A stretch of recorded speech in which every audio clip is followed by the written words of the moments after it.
Selamat datang kawan-kawan semuanya di channel Riam Biru. Terima kasih banyak untuk kawan-kawan semua yang sudah berkenan hadir di channel ini. Kali ini ada satu cerita datang dari Mas Didi di Cirebon. Mas Didi menceritakan tentang satu peristiwa yang kemungkinan terjadinya itu sekitar tahun 2010-an. Jadi di tahun itu ceritanya Mas Didi masih aktif di kegiatan kayak semacam kepemudaan, semacam itulah. Nah, di momen tersebut, lupa juga momen apa, ini ada acara karnaval. Acara karnaval dan kan biasa kalau acara karnaval kan macem-macem gitu ya. Ada yang mau jadi ini, ada yang mau jadi itu. Nah, Mas Didi itu kepikiran, aku mau jadi seorang hansip gitu pikirannya. Dan bukan hansip beneran, dia itu berpakaian gitu ya. Baju hansipnya itu udah ada, minjem. Cuman yang jadi masalah itu adalah waktu itu ada seorang hansip itu namanya Kartono. Nah, Kartono itu baju hansipnya ada, tapi sepatunya itu Mas Didi nggak mau minjem. Gara-gara apa? Kartono itu, mohon maaf ya, di kakinya itu ada luka di sana. Dan luka itu lumayan cukup lama nggak sembuh-sembuh. Mungkin ya karena ada faktor penyakit ya. Dan dari situ akhirnya Mas Didi nggak mau, dia cuman pinjam seragam, dan seragamnya itu juga jarang dipakai sama si Mas Kartono itu. Jadi ya wis, tak pinjam seragamnya, tapi kalau sepatunya enggak. Si Mas Kartono juga bilang, "Di, kamu pakai itu seragam itu baru 2 kali dipakai, masih baru dan udah dicuci. Tapi kalau sepatunya mendingan jangan ya," katanya, sepatu bootnya itu loh. Oh iya ya, Mas Didi juga ngerti dan memang nggak mau minjem sepatu tersebut. Soalnya memang ya habis atau bekas itu ya dipakai kaki yang ada lukanya. Nggak mau lah. Nah, akhirnya ada satu lagi seseorang, dia itu beneran, ya sama kayak Kartono, beneran hansip. Si Mas Kartono juga bilang, kamu sepatunya minjem sama si Edi aja gitu. Nah, Mas Edi itu juga seorang hansip. Dia punya seragam dan ini ya sepatu. Kalau seragamnya si Edi kebetulan memang gede, si Mas Edi itu badannya itu lebih ini apa namanya, lebih besar dari si Mas Didi tersebut. Jadi yang nggak mungkin lah kalau misal pinjem itu. Nah, ada yang bisa dimanfaatkan. Kalau ukuran kaki itu sama-sama aja. Akhirnya rencananya mau minjem si sepatu bootnya Mas Edi tersebut. Nah, datanglah malam itu karena karnaval itu sekitar 2 hari lagi. Datang ke rumahnya Mas Edi. "Assalamualaikum, Mas Edi," gitu. "Weh, Di, kenapa tumben? Ada Didi, ada Edi." "Mas, ini Mas, maaf merepotkan. Saya itu mau karnaval dan saya butuh seragam. Saya itu mau pakai pakaian hansip," katanya. "Dan kemarin saya habis minjem sama Mas Tono, ini bajunya. Kalau sampean kan bajunya kegedean gitu." "Oh iya memang kegedean gitu, nggak bakalan ini nanti dipakai kedodoran." "Terus kenapa?" "Aku mau minjem sepatunya Mas." Waduh, sepatu. Dan waktu itu sekitar jam 10 malam si Mas Didi tadi datang. Waduh, sepatunya ketinggalan, kata si itu ya. "Ketinggalan di mana Mas Edi?" "Ketinggalan itu di pos yang di pojok sana," katanya.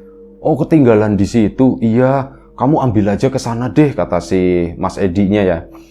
"Duh, di sana ya. Ya wis lah, aku tak ambil ke sana ya Mas ya." "Iya, ambil aja ke situ. Tergeletak kok," gitu kan.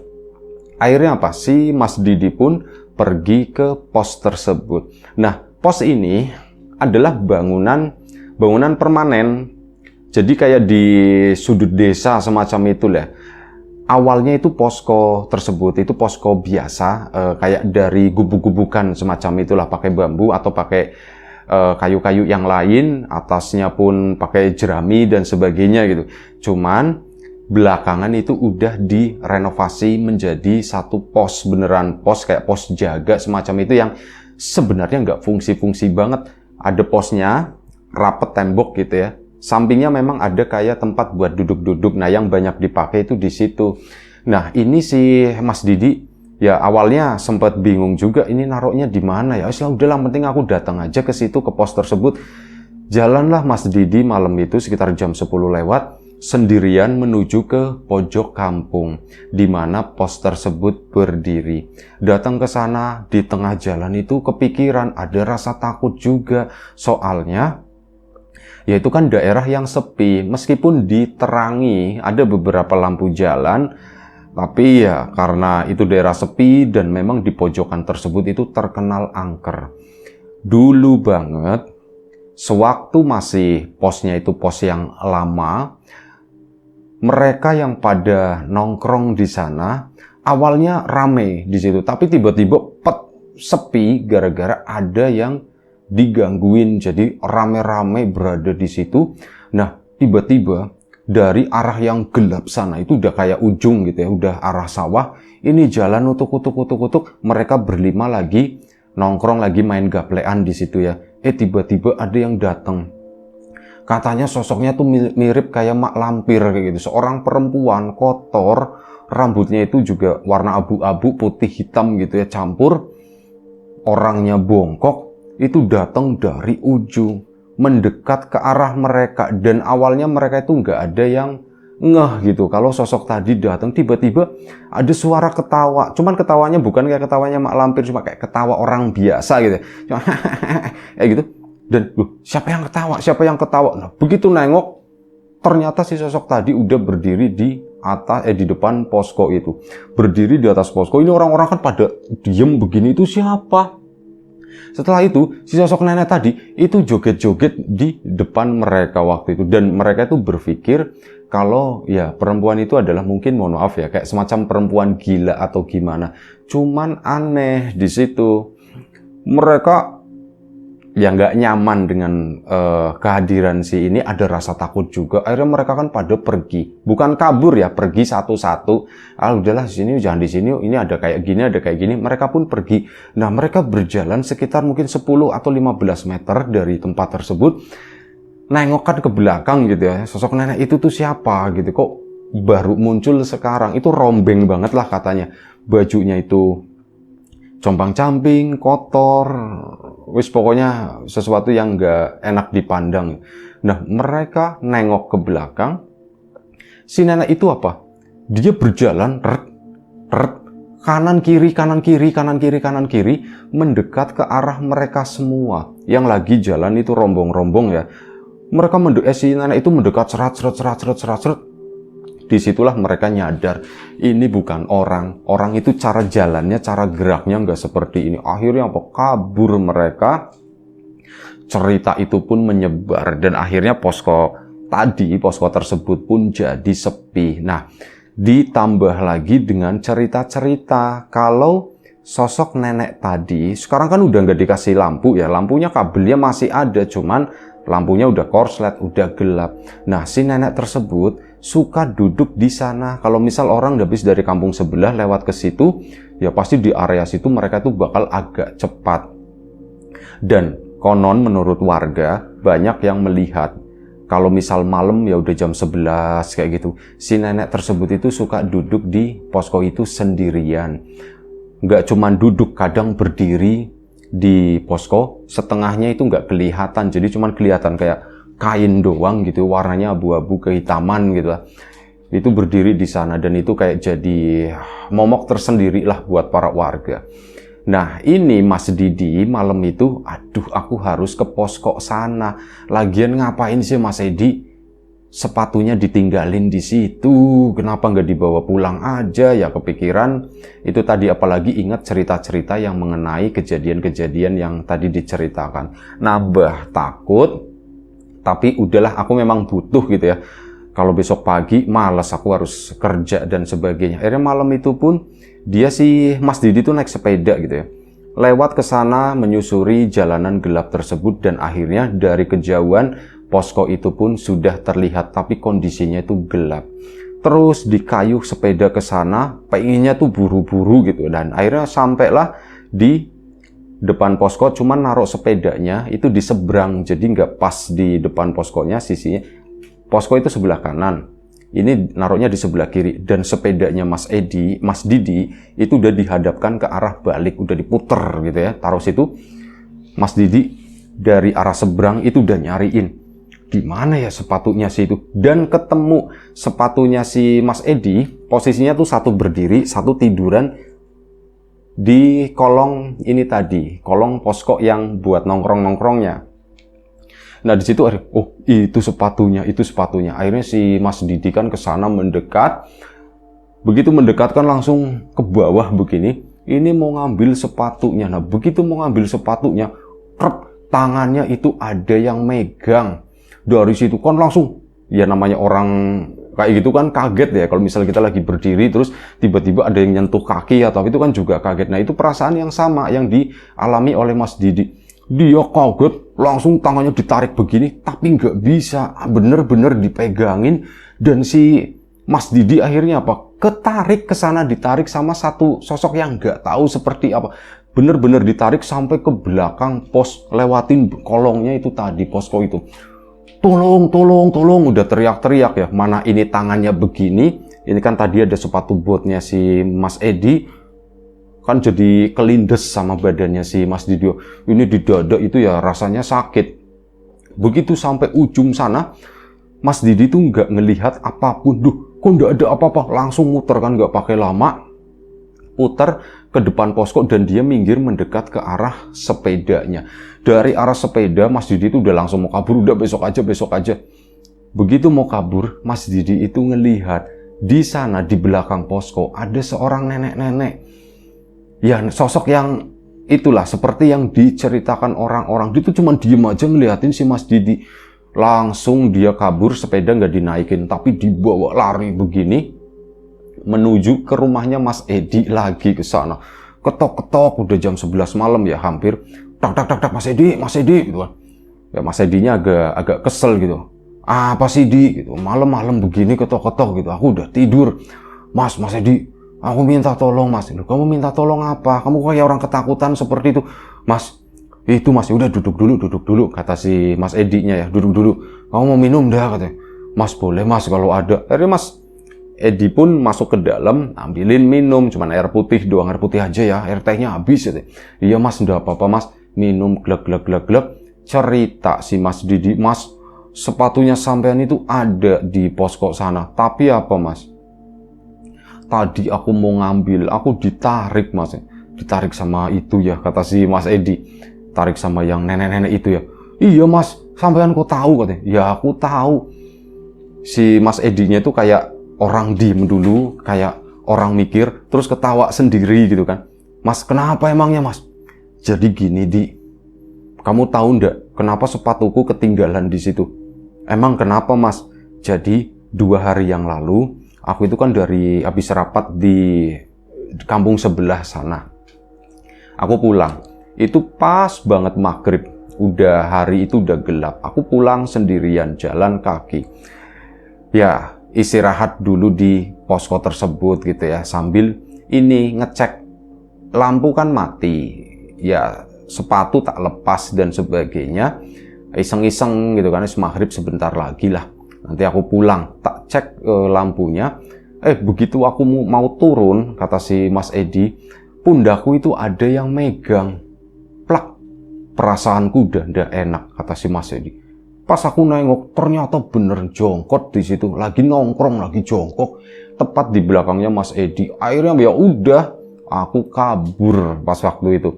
Sepatu tak tinggalin di sana. Oh, jadi begitu. Tadi aku sempat mikir, kenapa sih sampean sepatunya nggak dibawa pulang gitu? Ya, aku ada sepatu yang lain, cuman yang satu ini nggak bisa tak pinjemin, kata si Mas Edi. Kan buat aku dinas. Iya sih Mas, terus gimana ya Mas ya itu?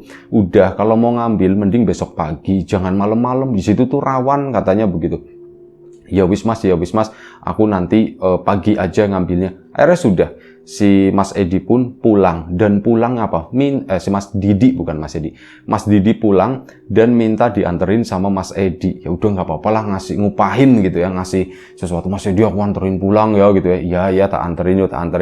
Mas Didi pun ngertiin, Mas ini ya Mas ya, buat beli rokok katanya. Ya makasih. Mas Edi pun akhirnya pulang. Nah, udah Mas Didi sampai di rumah kan, itu terus kebayang, itu kenapa ya sosok tadi ada di sana, itu sebenarnya siapa? Itu orang atau bukan? Kalau bukan orang, kok narik? Kalau orang ya, kalau orang narik aku ke sana, terus pas begitu bangun tak liatin kok ndak ada, dia kok cepet banget gitu. Karena udahlah aku tidur. Akhirnya si Mas Didi pun coba untuk tidur. Nah, tidurnya rumahnya Mas Didi itu biasa, kamar itu dibuka, korden juga dibuka, jadi plong gitu biar nggak terlalu gerah, biar nggak terlalu engap. Mas Didi tidur miring, meluk bantal gitu ya, ngadep ke arah pintu, ngadep ke arah ruang tengah sana. Kelap kelip, udah mau tidur. Tiba-tiba dia tuh melihat ada sesuatu yang bergerak itu di luar pintu, di bagian atas. Angin-anginnya itu udah ditutup pakai kertas kalender, kertas tanggalan gitu, jadi nggak kelihatan. Nah, ini begitu dibawa angin-angin, ada sesuatu yang bergerak dari atas ke bawah. Mas Didi pun, itu apa ya? Dilihat-lihat, makin turun. Itu turun atau cuma perasaanku aja? Dan Mas Didi itu nyadar, itu adalah kain warna abu-abu gelap. Loh, ini kayak yang itu, kayak yang di sana, kayak yang di posko. Baru kepikiran seperti itu, jelek, turun beneran. Dan si sosok, yang tadi sosok nenek-nenek itu, untung ngadepnya bukan ke arahnya Mas Edi, melainkan ngebelakangin. Dan setelah ngebelakangin, turun jelek begitu, berdiri, si nenek itu keluar. Dia tuh lari ke arah luar sana. Kedengeran suara buak, kenceng banget. Kayak ada sesuatu yang nabrak pintu. Bahkan bapaknya Mas Didi pun bangun. Kenapa Mas Didinya masih di kamar ya? Kenapa Pak, itu Pak, tadi ada setan Pak. Setan apa? Itu yang pintu ngebrak itu siapa? Aku nggak tahu Pak, tapi ada setan Pak. Nah, akhirnya ditemenin, Mas Didi pun cerita perihal masalah sepatunya si Mas Edi dan yang lain-lain. Pak, kayaknya aku diikutin Pak gitu. Udah nggak usah khawatir, itu cuman perasaan kamu aja. Pak, perasaanku gimana? Orang pintunya aja ada yang gebrak, kata si itu ya. Iya juga ya, Bapak juga dengar. Sudah nggak apa-apa. Bapaknya pun balik tidur, Mas Didi tetap ditinggalin di kamar di sana ya, karena memang udah dewasa juga. Akhirnya Mas Didi pun berhasil tidur. Nah, keesokan paginya Mas Didi mau keluar. Pagi-pagi sekitar jam 6 baru bangun ya. Dia itu mau keluar, kaget gara-gara penengok ke arah kiri. Loh, kok ada sepatu boot di sini? Ini siapa yang nganterin? Apa Mas Edi ke sini atau gimana? Seneng dong, oh yes, alhamdulillah aku ndak usah ngambil ke arah posko angker itu. Pagi itu menuju ke rumahnya Mas Edi ke sana. Tuk datang gitu kan. Mas Edi gitu. Kenapa lagi ditanya kan. Kenapa lagi Mas, sampean yang nganterin sepatu ya? Hah? Sepatu apaan? Sepatu boot Mas. Sepatu bootnya itu udah ada di depan rumahku, kata si Mas Edi. Kata Mas Didinya. Hah? Aku ndak kok, kata si Mas Didi. Aku ndak, orang semalam aku tidur, aku nggak kemana-mana, aku nggak nganterin, aku nggak ngambil sepatu dan sebagainya. Itu beneran sepatuku atau bukan? Ya ndak tahu Mas, itu sepatunya sampean atau bukan. Yuk, tengok. Mas Edi pun akhirnya ikut ke rumahnya Mas Didi, nengokin, itu bener, itu sepatunya sih Mas Edi. Iya ini beneran sepatuku. Di situ Mas Didi mikir, jangan-jangan semalam sosok yang tadi malam datang ke rumah itu nganterin sepatu lagi ke sini.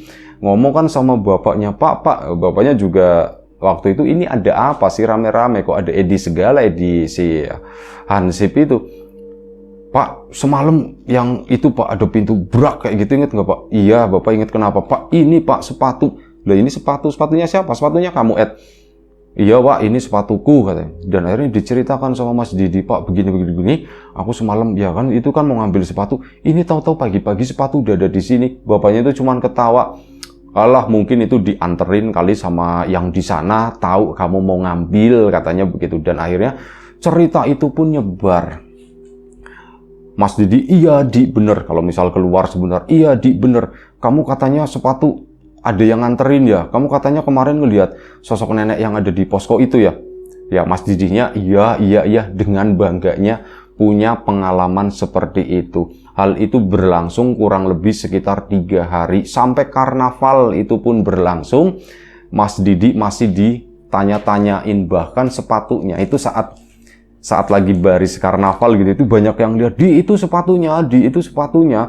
Iya ini sepatunya Mas Edi gitu. Oh iya iya iya. Nah kan udah tahu ceritanya ya. Nah 3 hari setelah acara karnaval, di situ Mas Didi baru dengar cerita. Ada orang yang datang.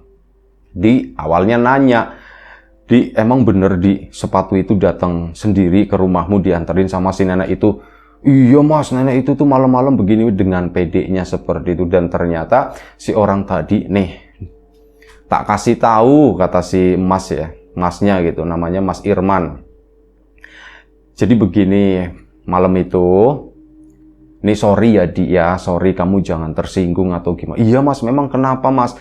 Ya, malam itu aku ketemu sama bapakmu. Hah? Ketemu sama bapak? Iya, ketemu sama bapakmu. Mungkin kamu udah tidur kali katanya. Oh mungkin aku udah tidur jam berapaan mas? Ya sekitar jam 3 pagi. Aduh, oh iya jam segitu aku memang udah tidur. Nah aku ketemu sama bapakmu. Kebetulan kan aku baru pulang dari luar kota. Ya tak sapa. Loh mas sampean mau kemana? Kata si Mas Irman. Ini aku mau ambil sepatu. Loh ambil sepatu di mana pagi-pagi gini? Itu di posko. Bapakmu cerita. Katanya Didi itu ngalamin begini gitu. Ya karena duh kasihan gitu ya bapakmu. Akhirnya apa? Tak temenin gitu. Ya wis mas yuk. Ayo tak temenin ke sana kata si Mas Irmannya. Ini ndak apa-apa nih, sampean itu baru pulang capek ndak apa-apa. Saya sekalian nunggu pagi. Kalau jam segini ngetok-ngetok juga masih jam 3, ndak enak. Ya kalau tak anterin ke sana lumayan lah dapat 1 jam. Akhirnya udah saya sama bapakmu pun ke sana. Ya ngobrol-ngobrolin masalah si nenek-nenek tersebut. Dan kamu tahu nggak Di, waktu kami ke sana, kami ngelihat itu ndak katanya. Ya aku nggak tahu mas, emang ngelihat atau enggak. Kami itu ngelihat si nenek tersebut dan ya ndak tahu gitu ya. Banyak yang mengira kalau nenek itu setan atau gimana. Tanya bapakmu deh, bapakmu mungkin belum cerita atau gimana gitu ya. Bapak belum cerita apa-apa. Aku sama bapakmu itu ketemu sama nenek tersebut. Itu lagi duduk di pojokan sana. Bukan di posko, tapi di depannya. Nah, kami pun mendekat ke sana. Tak sapa, Assalamualaikum mbah, gitu kan. Tak sapa begitu. Waalaikumsalam, dijawab sama si nenek tersebut. Si mbah lagi apa di sini? Nggak lagi apa-apa, lagi istirahat, lagi duduk aja. Nah, dari situ, aku itu ngebuktiin. Tanya bapakmu katanya. Aku itu ngebuktiin. Tak pegang si nenek tersebut. Ya, ada tadi beli sesuatu di jalan, lumayan lah, bungkus-bungkusan jajan kayak gitu, tak kasih ke nenek tersebut barangkali lapar atau gimana itu diterima dan si nenek itu nangis, matur nuwun, terima kasih katanya begitu. Dan waduh, ternyata bukan setan gitu. Bapakmu juga ngomong kayak gitu. Aneh ya, Man ya. Tadi si Didi itu katanya ngelihat di rumah mirip sama nenek ini. Dia tuh digangguin, katanya turun jelek, terus tiba-tiba lari ke depan sampai kedengeran suara pintu brak kayak gitu. Apa iya nenek kayak gini bisa seperti itu? Iya juga sih. Nah, ya kami kan ngobrol-ngobrol, memang tujuan bapakmu itu ngambil sepatu. Ngomong sama si mbahnya, Mbah, nuwun sewu mbah, kami itu kesini mau ambil sepatu, mau buat ikut pawai katanya begitu. Oh iya itu di situ ada sepatunya, tak pakai kegedean kata si nenek, jadi tak tinggalin di situ. Nenek itu baik ternyata kata si Mas Irman. Mas Didi sendiri itu masih pikirannya itu saat ngedengerin cerita nenek itu yaitu setan yang baik gitu. Kepikirannya tuh masih seperti itu arahnya. Dan ditegesin lagi sama Mas Irman, itu tuh bukan bangsa-bangsa gaib, bukan jin atau apa. Itu memang bener seorang nenek yang terlunta-lunta gitu ya. Kasihan. Nanti coba deh katanya begitu. Nanti coba yuk datengin ke sana. Dan akhirnya sudah Mas Didi pun ya gimana sebenarnya seneng dengan cerita yang kalau misalnya nenek itu setan atau apa, tapi di satu sisi ya syukurlah kalau ternyata itu memang benar orang. Nah Mas Didi dari cerita ini tembus juga ke Mas Edi Ansip gitu kan, akhirnya tembus ke pedesaan. Nah dari situ warga pun ngumpul ke sana ke tempat posko dan beneran dia itu si nenek memang ada ketemu, tapi di suatu titik yang jarang dijamah sama orang. Itu di pinggiran dapuran bambu begitu loh. Di situ tuh udah dibikin kayak tenda-tenda, kayak bivak lah kalau istilah kerennya, tempat berlindung sementara. Nah, udah dibikin sama si nenek tersebut, bikin gubuk-gubukan sendiri, dan si nenek itu tidurnya di tempat tersebut. Nah, dari sana kan akhirnya ya itu diurus sama orang-orang pedesaan. Ya diurus, diopeni lah segala macem gitu, dan tidak tahu mungkin selanjutnya diserahkan ke dinsos atau apa, itu nggak ngerti ya, ke panti apa namanya, panti jompo dan sebagainya, itu Mas Didi sendiri kurang ngerti. Tapi yang jadi pertanyaan adalah yang saat 5 orang itu yang seret katanya jalan cepet banget, itu apakah si nenek itu atau bukan? Nah, setelah diketahui seperti itu, ternyata ini orang, warga kan jadi tenang gitu. Oh, ternyata ini jalanan itu pun mulai rame lagi. Tapi baru sekitar 2 minggu jalanan tersebut rame, dihebohkan dengan cerita katanya ada kemunculan sosok nenek duduk di posko di sana. Itu suka gitu, kalau malam itu suka nyapa tapi nggak nyebut nama gitu kan. Duh, ada si nenek ini, ya warga pada kabur dan sebagainya. Sementara si nenek yang asli, yang orang tersebut, itu dicek ya masih berada di tempatnya, nggak kemana-mana. Maksudnya dengan kondisi yang lebih terurus lah dari sebelumnya. Yang jadi pertanyaan itu adalah siapa sebenarnya sosok nenek yang ada di posko sekarang? Apakah ini hantu atau ini apa? Mas Didi nggak ngerti. Tapi yang diyakini warga, jadi memang ada 2 sosok nenek, sosok nenek gitu ya. Yang pertama itu orang beneran, yang kedua itu ya bentuknya itu mirip. Kata Mas Didi pun mirip, itu bentuknya itu benar-benar mirip, identik gitu ya. Ya ini nggak tahu kok bisa sampai ada 2 sosok yang begitu mirip, yang satunya orang, yang satunya yang dianggap aneh-aneh ini. Kayak gitu. Itu aja satu cerita dari Mas Didi, sampai akhirnya pos itu kan membawa banyak masalah gitu ya. Dan ujung-ujungnya diomongin, dirembukin ke desa juga, ya pos itu akhirnya dihancurkan. Dan setelah dihancurkan bukannya tambah tenang atau gimana, tapi justru makin menjadi-jadi. Konon katanya di tempat tersebut, di pojokan itu, penghuninya itu macam-macam. Pocongnya ada, kuntilanaknya ada, anak-anak kecilnya itu juga ada. Pokoknya lengkap di situ. Ya warga makin gak berani, dan akhirnya ada inisiatif juga, penerangan ditambahin.